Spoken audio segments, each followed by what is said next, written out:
I have a very exciting video again for you all today. Today we're going to be discussing travel with Eustachian Tube Dysfunction and tinnitus.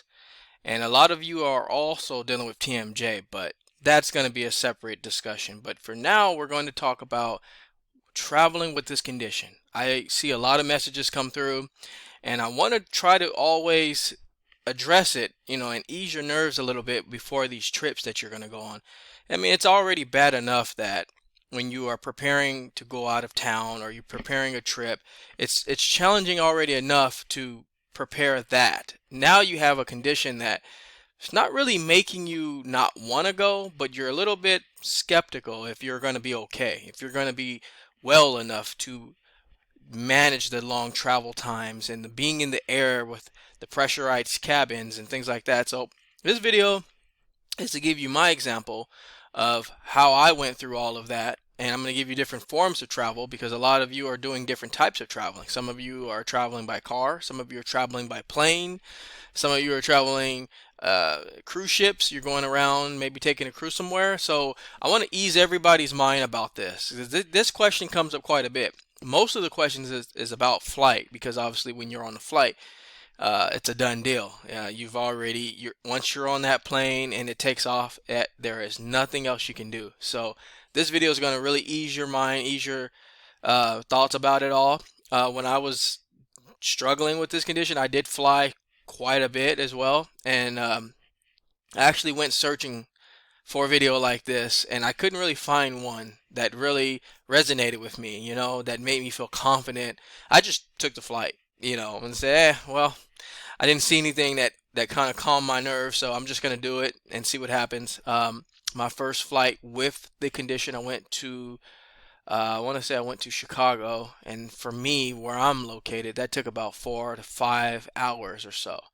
About 5 hours close to it. And so I didn't have any problems with it. It went okay, so I can't complain there. But a lot of you are having you have flights coming up for the holidays, or you are preparing for this new reality of what you're facing now. You're having to deal with this condition, and you are planning to go on this plane, and you're not sure how your body's going to respond to all these things. So I took some notes too of things I wanted, some talking points that I wanted to go over with a lot of you. But the first thing is first. I will say your ear condition is secondary to what your mind is going to prepare for you. Because the reason, what I mean by this is that you're already a little bit nervous as in general. Traveling's stressful. Like, it's a nice thing to do, but it's also stressful. You're anticipating what to do, how to do it, what to pack, what to bring. If you have animals, you're making arrangements for those animals, and you're just doing a lot of things all at once. So that can be kind of daunting. It can be daunting on the spirit, it can be daunting on the mind, body, and soul. And so I want to say that your condition as it stands isn't, my personal opinion, I don't feel that it will get any worse than it already is. So meaning that your flight is not going to intensify what you're already feeling or what you're going through. What does intensify what you're going through and what you feel is your mind. You're a little skeptical of how things are going to go. I want to calm all of you out there that are listening to this video, watching this video, to be mindful that it's not going to get any worse than what it already is. You may feel sensations of feeling worse, but the condition in itself isn't going to dramatically transform into a worse case scenario for you during the flight. I'm almost confident that you're going to be able to go on the flight, and you're probably going to feel some discomfort if you already do, but it's not going to it's not going to elevate it to the next level by just simply taking the flight or in the car or on a cruise ship or somewhere. What I found to be the case for about, I would say, 90% of you all, including myself, is that your mind is developing the symptoms. You're being driven by your mind. Your mind is driving. It's the main driving force of what you are anticipating may or may not happen. And if you can calm the mind, put your ear out of the picture, take that aspect out of the picture, and focus on the anxiety now, because that's strictly what this comes to be about, is that your anxiety is now taking it to the next level. It's not so much your ear now. And what I have found is that once I realize, I tell myself, and when I watch others or hear other stories or just talking to others and what I've seen in the group that I'm in that I started, is that most of you come back and say, I actually did okay.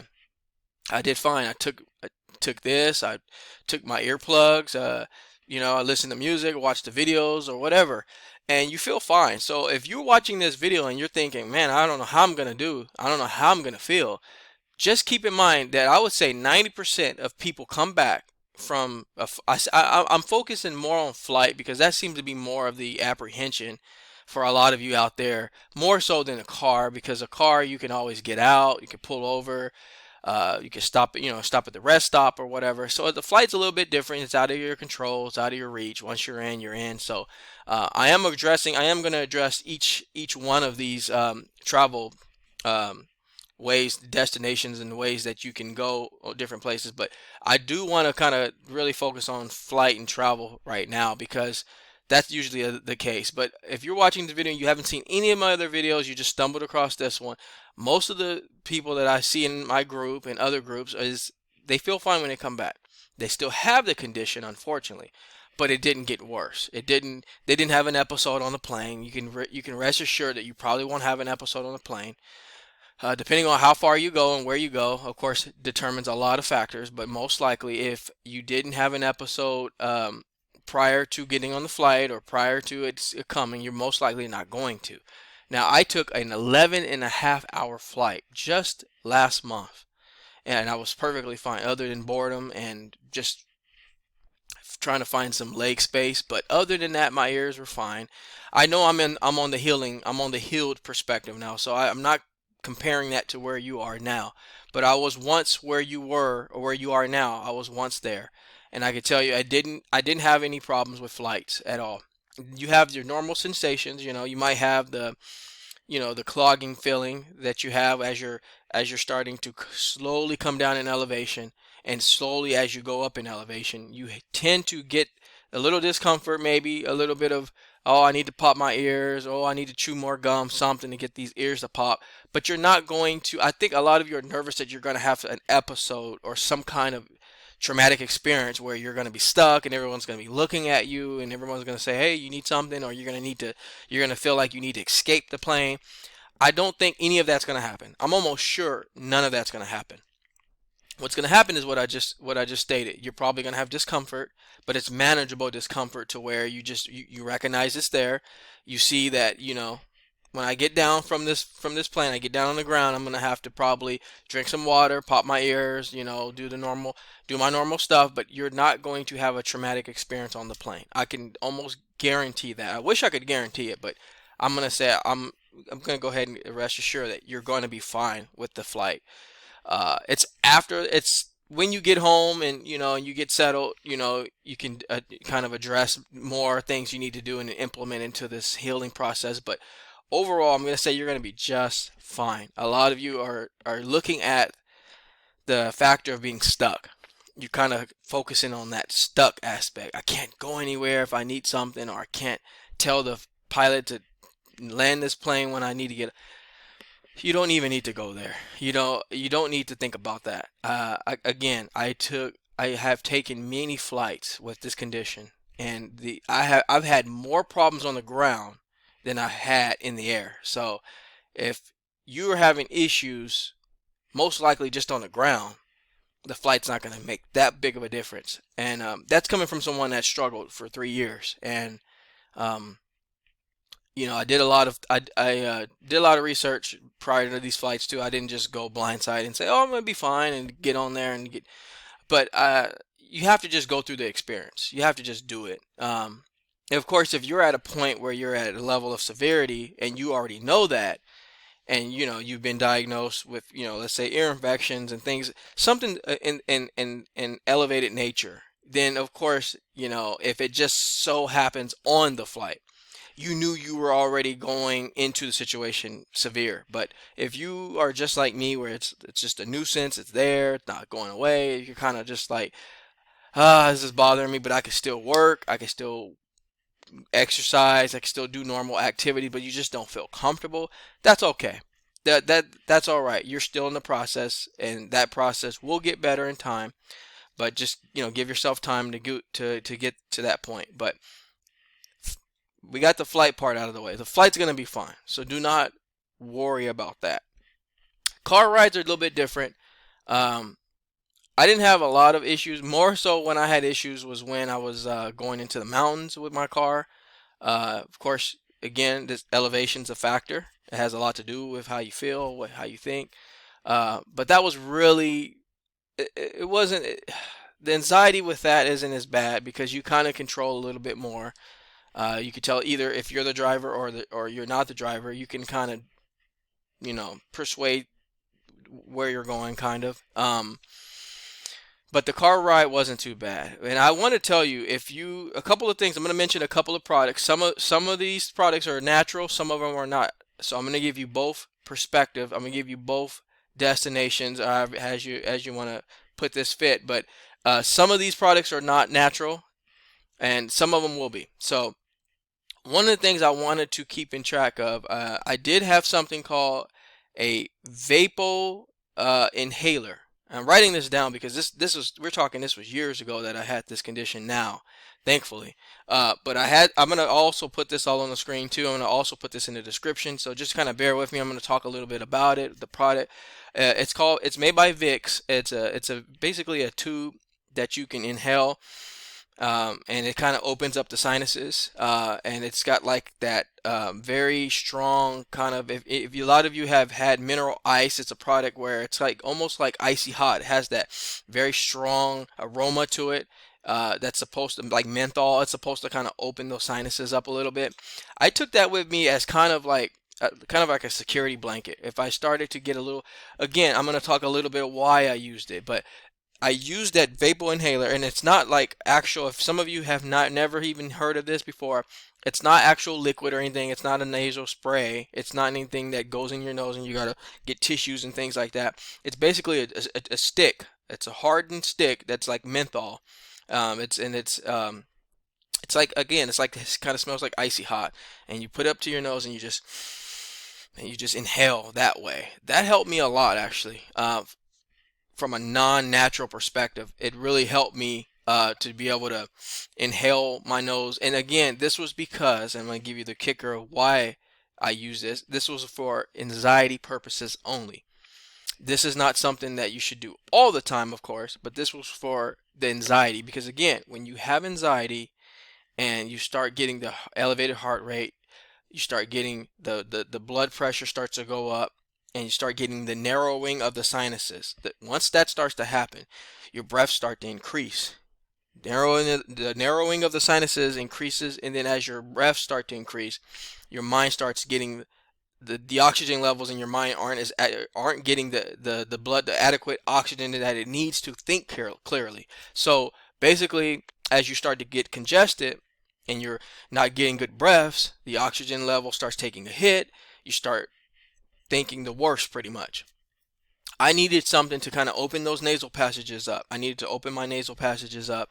I needed to reassure myself that, okay, I'm breathing fine, everything's fine. Get that heart rate down. You can get those cortisol levels down. Once you start calming yourself down, I use this Vapo Inhaler by Vicks, and they have other brands too. You can look this up, but I'll put in the description the one I used, and I would get a good breaths. This would help me get good breaths. Once I start getting good breaths, like I said, blood pressure started to get a little bit more normal. The heart rate started to come down. It instantly made my mood feel better. I started to think more clearly. Once you feel better, you think clearly, you think better. So that was a game changer for me. I haven't made a video strictly on that yet because, again, it's something that I didn't plan on doing or putting in my regimen like every day. Strictly when you're trying to travel and you're trying to move places quickly and you're not really in your comfort zone, it's a good thing to have on you. And a lot of you will find relief doing that. Another thing is I use something called ginger. I consume something called ginger juice. And those are more on the natural side. It's basically getting that quick kick of ginger, that spicy, tangy, very good kick of ginger that's going to start open again. It's going to open the nasal passages. It's going to help with inflammation. It's going to help with calming of the nerves. It's going to help with getting your mind on something else other than what you're doing. So ginger chews is a good one. You'll find those at most health food stores. And then you'll find them at other retailer stores sometimes too, but they're tiny little ginger chews. You actually swallow them. You chew on them and swallow them. It's like it's kind of got like a now and later type, like the candy now and later. It's got that kind of tangy texture, and you just put in your mouth. The reason they made them that way, and this is my theory, I'm not exactly sure why, but they made them this way for a lot of the reasons is, well, I'm not sure they even knew that, but it helps for a lot of you out there that are TMJ sufferers and you can't really be chewing gum like that. This tangy little bite size ginger chew is going to help just put in your mouth, and you don't really like chew it like chewing gum. You kind of just let it sit there and move it around a little bit, and so you don't really use those muscles as much. So that helps too, because a lot of you are probably clenching a lot when you're on these flights. And you're going to start exasperating the muscles in the jaw region. That's going to also trigger more symptoms. It's going to trigger more inflammation. It's going to start triggering a lot of things. So ginger chews are great because you can have TMJ and use them. I found that it helps a lot too with tinnitus as well. Reason being, again, it's inflammation. It's helping calm you a little bit there. Again, these flights, these travel plans, these moments of moving around, traveling, a lot of it is based off of your anxiety. It's not your ear going to collapse on you. It's mostly the anxiety factor. If you can get the anxiety in check, you can start getting the ear in check. The ear is interconnected to anxiety and blood pressure and increases in cortisol levels and histamine. When you put the ear next to all these things, you start to realize how interconnected they really are and integrated they are.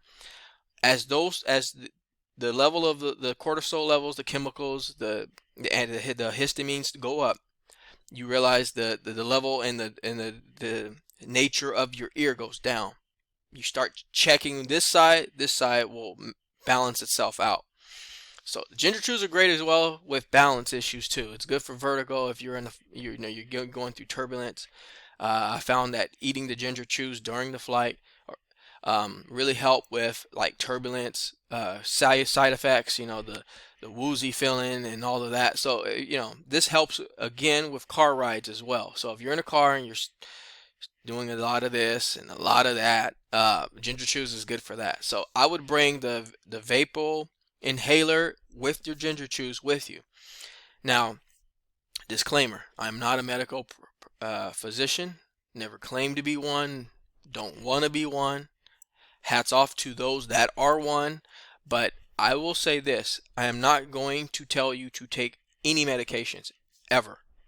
But I'm going to tell you when it got real bad for me, I took something called Dramamine, which is, if a lot of you are familiar with it, it's a motion sickness pill that contains it's the medicine of it is meglazine, but it contains a certain motion sickness relief, which also has properties for anxiety. This was told by a doctor. It also has a touch of anti-anxiety related chemicals in it. Now, I'm not saying go run and take Dramamine. I'm saying this is what I did when it got real bad. This was at the early stages of dealing with this condition. Taking Dramamine helped get me through some of those terrible turbulent, all that turbulence and stuff. I just take a Dramamine, and they have Dramamine for kids too. It's not like in my opinion, it's not a very evasive drug. It's not something that you're going to get hooked on or anything like that. I never did. And so I took that when it was real bad. I was really in the early phase. Not all the time, but I would take it again when it was real bad and I didn't get enough sleep. Another thing I want to say is, a lot of the times you take flights and things, you're going to be all over the place, especially if you're switching time zones and you're not getting enough sleep. You have to keep in mind that this is going to impact your ears. This is going to impact your well-being. Switching time zones and getting poor sleep is the precursor to Eustachian Tube Dysfunction and many ear-related problems that come with it. So keep in mind, if you're going so far away, you need to be mindful that it's going to feel a little weird because you're switching you're leaving regions, you're leaving time zones, and you're not going to probably get the good peaceful sleep that you once did. When I healed from the condition that we know of was when I started to get more strict on sleep patterns and sleep schedules and things like that. Being a new parent was tough though, because you can't predict when you need to be awake, when you need to be asleep, things like that. So if all of you are in a position where you can manage your sleep better, I recommend that you do a lot of what you can handle with your sleep. If you can get it, get it. If you can't, make arrangements to get it back. Fix it if you can. I'll say that I don't want to be those people on videos that are like, oh, you just need to sleep more. Okay. All right. What else you got? So if you can manage it, manage it. If you can't, make plans to. So now I'm going to briefly, this is super brief. I'm going to talk about just if you're on a cruise. It's very simple though. Again, if it was me, again, I'm not a doctor, I would take Dramamine with me. I would take the Nasel Inhaler, and then I would also take with me the ginger chews as well. So what I'm saying is you can use all three of these things for all three types of transportation that you're going to take.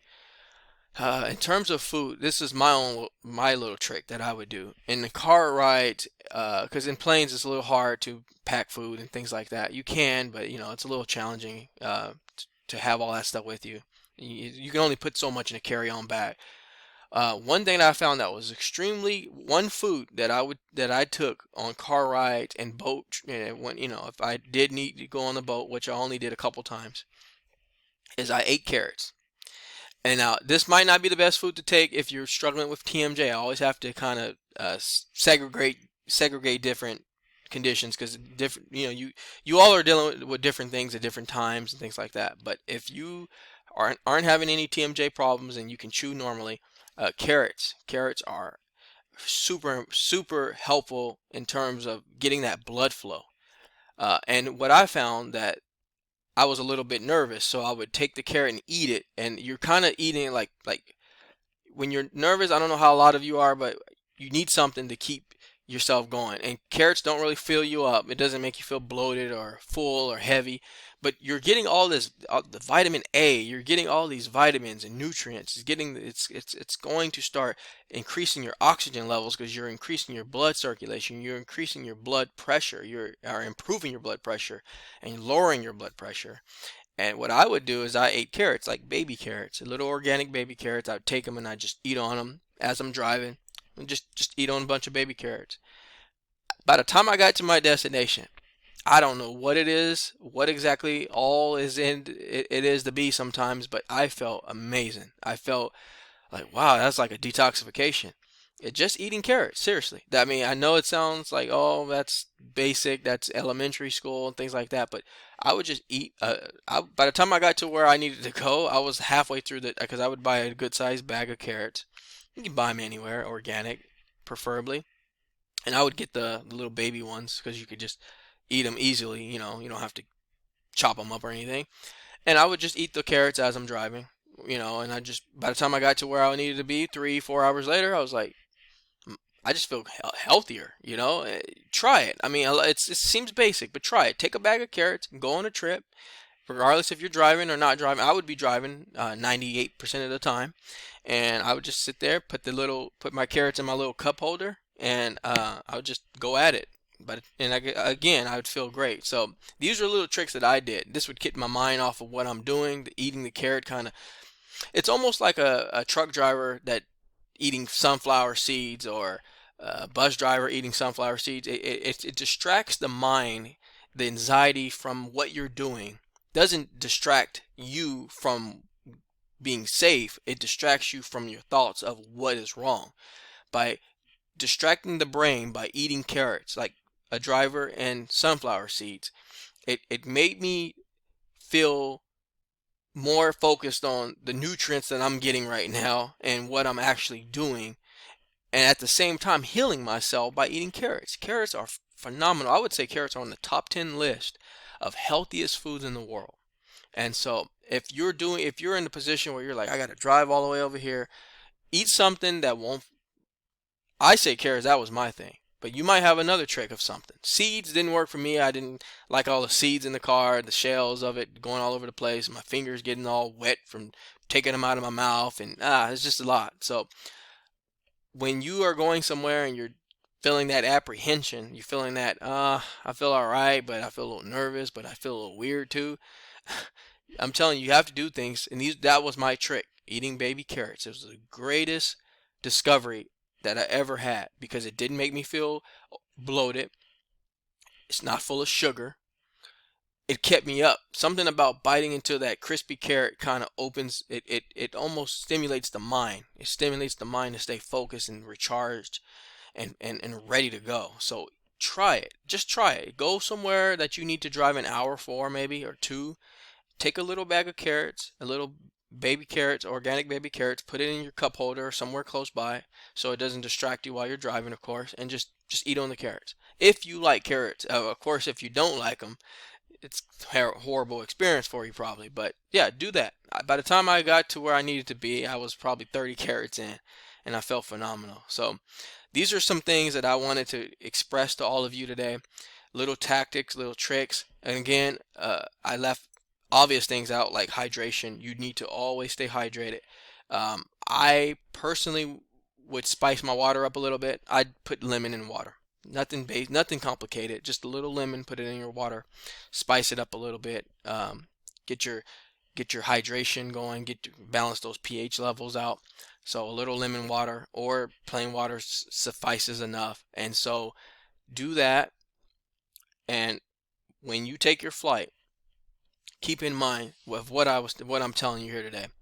You most likely won't get any worse than you already are. You'll probably have a harder time on the ground at home or somewhere that you feel is safe more than you actually will on a plane where you subject that to be more dangerous. So remember, it's all in the mind. It's all in the way you perceive things. If you tell yourself the plane is going to be harder, it's going to be harder. If you tell yourself it's going to be unsafe, it's going to be unsafe.